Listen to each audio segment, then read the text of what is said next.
and good afternoon everyone. This is Tal here of The Ambient Life, and I'm down here to answer a challenge. You may remember from one of my older videos that I did what I thought was the oldest building I've ever seen. Well, actually a friend of mine, a shout out to SoloDev, he's a games developer, good friend of mine, he's challenged me and said actually there might be something older quite closer, and it's this place. This is the gatehouse of Monk Breton Priory, and according to my good friend it's probably about the same age, if not older, than the one I saw at Dunstable that you may have seen before Christmas. So I'm going to give you a bit of a history of it. It's I actually found out that it was founded in the 1150s. It belonged to the French order of Cluny. Now, they must be an order of monks, specific, because apparently they were quite a powerful political order. Let's have a look. So this is the gatehouse. It's a ruin, as you can see. Built in the 1150s. Let's have a look. It's quite a large area, is this actually? So what you've got is a chap in between sort of 1090 and 1099 by the name of Robert de Lacy. He ran his lordship from Pontefract, which was the castle there actually. Just have a quick look up there. That shows you where the demarcation is. This wall must be the top of where the ceiling must have rested, because that up there is a fireplace, and that's a room all the way around, look. And then you've got something over there, and you've got what looks like another. This must be the beams. The holes must be for the beams of this room. So I'm not sure whether it was an entirely huge sized one. It may well have been one large sized room, because there's a difference there. You can see stairs just there, or some way to get up onto the top bit. Let's go through the quick arches. So as I was saying, Robert de Lacy was based at Pontefract Castle in the in 1090, between 1090 and 1099, and there was a priory there of Cluniac monks, which is what they were known as. So this is the other side of the gatehouse. You're now into the estate, and there you go, look. It's almost like a spot where you could have archers, but you wouldn't have that, of course, because it's monks, it's a priory, it's a religious place, and it's an entirely different order to the one. It's a small door, really. That's interesting, because actually that door is only slightly higher than my head height. So the monks came from the great Cluniac mother house at Le Charité-sur-Loire in France, so the Loire Valley obviously. And Robert was ensuring that his family's souls were saved through daily prayers said by the monks, which is why he got this place done. So it was a gift again to the monks. A bit like what happened in Dunstable as well. It was gifted from the king. He was trying to stop the highways from being robbed and damaged. There's a building on site here that's still a working building, as you can see. It may well be a tea shop now actually.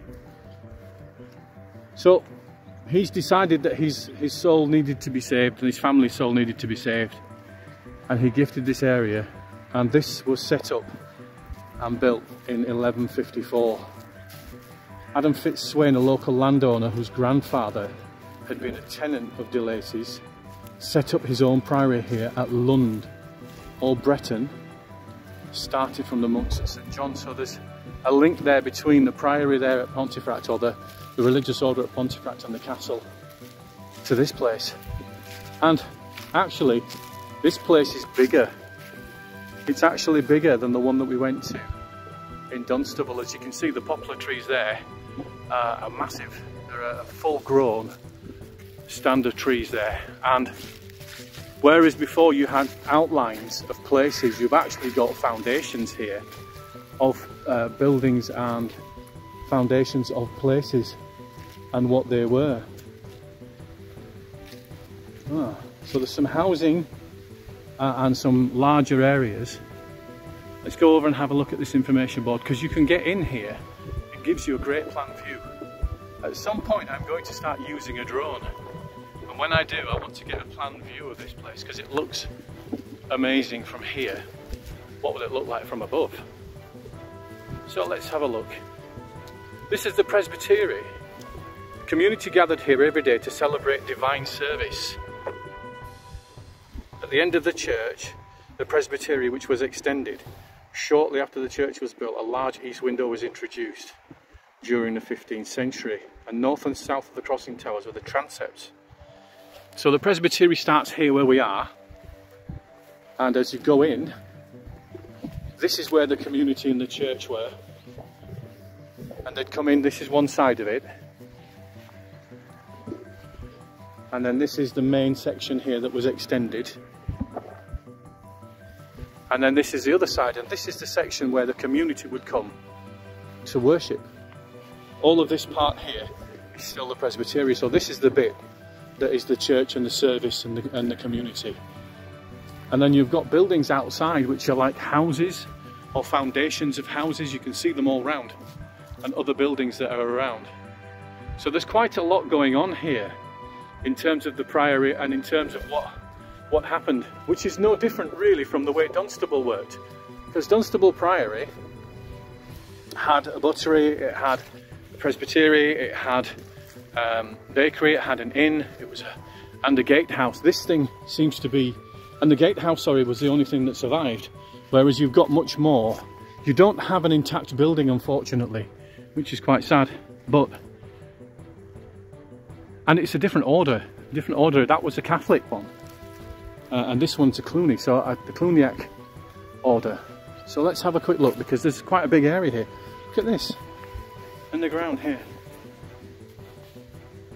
You've got a cross in the ground, and you've got some pieces here. It makes you wonder what this area is here. We know the presbytery's at the end. Let's go have a look over here. Coming to some of the bigger area of the priory. Stairwell. Let's step back into some shadow, see if we can get a look at this. The sun's behind the building, so it's a little bit tricky, but I am going to go down to the other side. So this bit here is the actual priory church. This is the priory church itself here. It's the biggest building on the site. You can see where the archway was there, and you can see the impressive sort of walls. It's the biggest part of the building that's still intact and survives. And that, once you look over that fence there, is actually, you're actually outside onto the ground on the other side into a housing estate. But I'm sure that the sort of size you've got of this place over there is similar to the size you've got on the other side, but it's obviously been taken over. So the nave was a wide structure stretching from the west door steps up to the 4 columns that held up a bell tower over a crossing that had a flagstone floor and stone benches along its north and west walls. Alongside the nave walls, at the side of 2 aisles about 10 feet wide, they were made an arcade, and there were 4 arches on the piers that ran from the west wall buttresses. So this would have been an absolutely amazing place. Let's go up these stairs and have a look here. So there's obviously, it was a bell tower as well. Again, look, fireplace. Let's get round to there in a minute. We're going to go through this one. Here we go. Remember, this is 1150, so you've got a stairwell going down to the ground floor here. We're going to go over there in a minute. But you've got a staircase going upwards. And literally now on the first floor, there would have been a doorway here, no doubt. A little bit of a corridor. And then you could get into this room here. That's the top of the window from below. And you've got a fireplace there. And that's a really nice fireplace. So this may be where the abbot was, or where the priests were, where the monks were. You can see up there, that almost looks like another floor yet again. If we look across there, you can see that that's got, it's not a window because it opens out into a back wall, so it must be another fireplace. So you've got basically the ground floor here and something of a fireplace or an area there. That may be a door that was closed off. You've got an upper floor here with the fireplace and the impressive chimney breast, and then you've got an further upper floor here. And as you can see, 3 floors, 1, 2, 3. And I'm on the middle floor, oddly enough.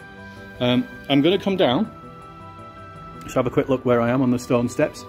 I'm going to come down and sort of have a look down this way first and see what there is here. Okay, so that leads, so obviously some of it was absolutely pulled down completely because all you can see there is foundation. There's some stone flagging here that leads to, see this is flagged at the bottom, so I'm not entirely sure what this is. It could almost be a waterway. Yeah, it looks like there's a grate there as well, so it might have been a waterway, and this is the outside of it. I'm going to pop back in just for a minute, back the way I came. Let's go this way instead. Here we go. Here you go, you've got that first floor again. Windows. It must have been an amazing place to see. It's bigger, in some ways it's bigger, but the way that it's been built is different. It's a different sort of composition to the other one. Here we are again, we're actually in the room underneath where the fireplace was. There you go, you can see that. In fact, can you see it up? I don't know how far up it will go. Yep, you can actually see the sky. There you go. Let's have a quick look here. Down here. So this I think is the church bit still, because this is, the window gives it away really there, the window in the corner, for how big a structure it is. Let's have a look and see. And this obviously is the outside area. So, Monk Bretton is not as old, but there's not much difference to it really. So the Prior's Range, the 13th and 14th century building on the west side of the cloister, rose to 3 stories. That's this thing here. That's this thing here. It rose to 3 stories. It was, and there was a well for water.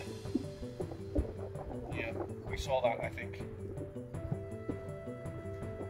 And the outer parlour where the monks were greeting visitors.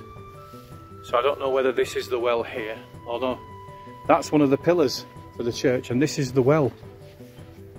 This is the well that was. And I think it must have run outside to where we just had a look. And then you've got this here, I'm not entirely sure what this is, to be honest. But it does have water in it. So this is a meeting place. The church was this bit here.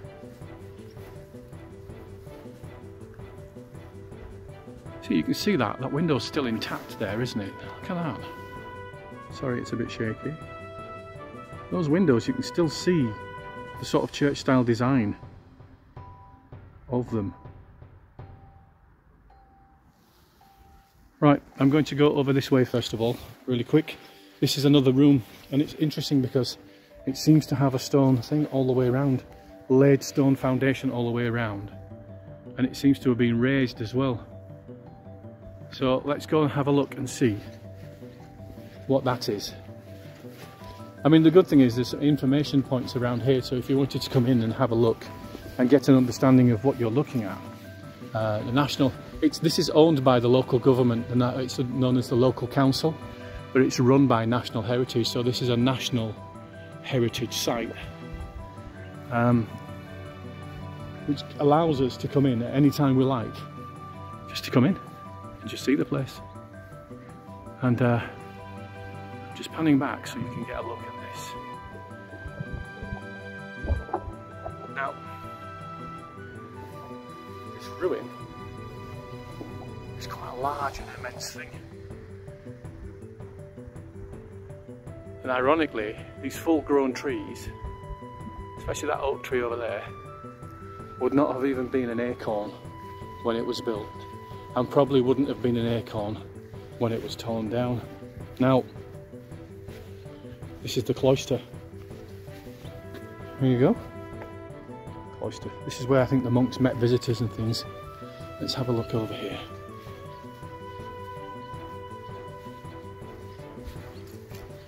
cloister. This is the south side of the church, was an enclosed square or court known as the cloister. It was surrounded by covered walls linking the various domestic buildings used by the monks.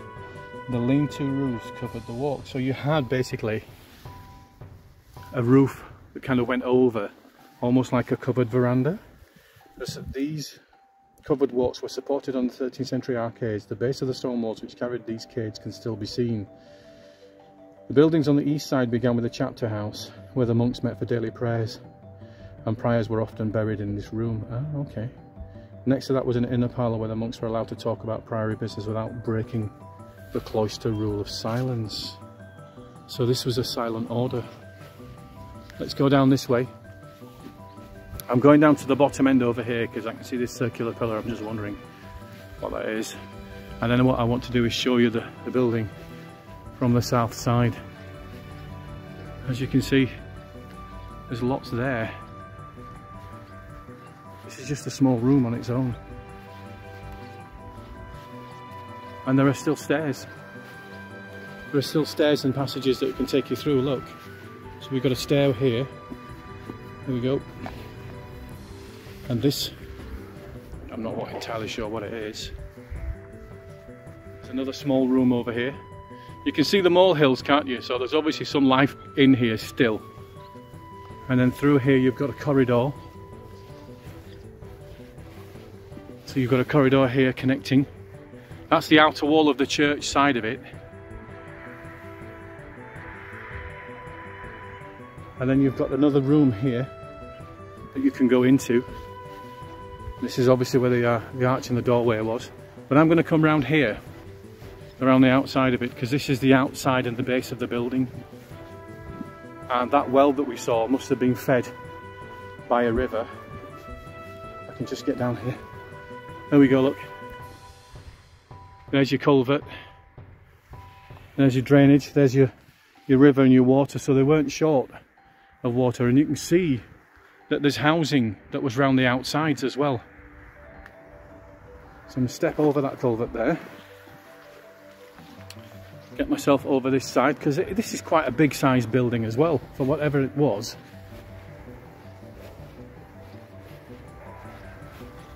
It's not quite connected. This bit is connected actually. As you look back, you'll see that this bit is connected. So this is the border, the very end of it. And it's significantly bigger. It's significantly bigger than the gatehouse in the area of Dunstable, which had a lot in it. And that is, it's a smaller building, but it's got the gatehouse and the rest of it. I think it would have been a comparably sized building to the Dunstable one. And fortunately the Dunstable one does exist, but that was all that existed. The thing about this place is you've got all the foundations, so you can get a good view of what the whole thing used to look like. Let's go this way. Going to pop over this way to have a look at the base of the church, or the actual church building, and the bit that we can see the most of. And then I think I'll call it a day for that one for you folks. It's a very impressive one. So I'd say to Dev, solo developer, that actually, challenge accepted. It's a cracking piece of history. It is an amazing piece of history. You can't take anything away from what it is. But the Dunstable Priory is a little bit older. It might be worth one of these days. Sorry, I'm a bit shaky there. It might be worth one of these days popping over to the Pontefract one to see if that still exists, because that was from 1090. So, extremely old. So what we have here, just here, are the kitchens. The remains of the priory kitchen lie on the southwest corner of the refectory and date from the late 13th century. The first room was the service lobby, that must be this bit here, with a low serving hatch into the refectory. Then next to this was the kitchen and the scullery pots and pans. Below the refectory south window was a walled kitchen yard. There was a roofed walkway between the kitchen and the guest house. Nearby some stone-lined drains, one of the best surviving examples of monastic drainage in Europe. So that's this. We saw the drainage actually, that must be what we were looking at there as opposed to a river. And this is where it runs through. So what you're looking at here, look at that. That one was on the other side that we saw on the other side. So whilst this isn't quite as old as the one in Dunstable, what it does show is the drainage. Look at that. So you've got that drainage bit there, and you've got this coming from over here for this particular building as well. So I'm sorry about my shadow there. And this is the best preserved example in Europe of how the drainage system worked. It seems to have come here as well. But this looks to be, this could be a bathroom area or something, I don't know. No, it's sectioned off, so this might be part of the kitchen area and the serving hatch. And then of course you've got the building itself. So guys, I'm almost done here. I just want to get this view because I think it's a particularly impressive one to finish off on, of the building. I'm going to walk back a little way. Apologies for the shake, I'm kind of walking backwards. Here we go. Slowly. Slowly, slowly, he says. And there we have it. Monk Bretton Priory.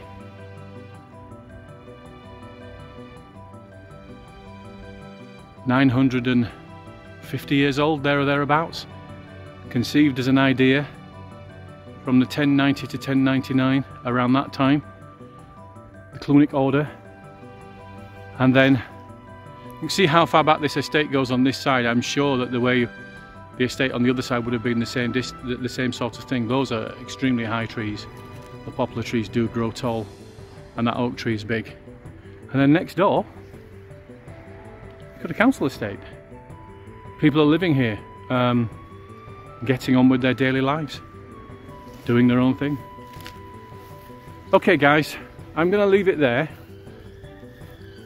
Whilst it wasn't the oldest building, it was the oldest example of something, so that's something to take back with us. And I've learnt something that I didn't know before. So you see that there's another floor, and then there's a roof, an impressive roof and an impressive building. I mean, as the Dunstable one was impressive, I'm sure this was, because the Clunic Order was a powerful order. So guys, I'm going to leave it here.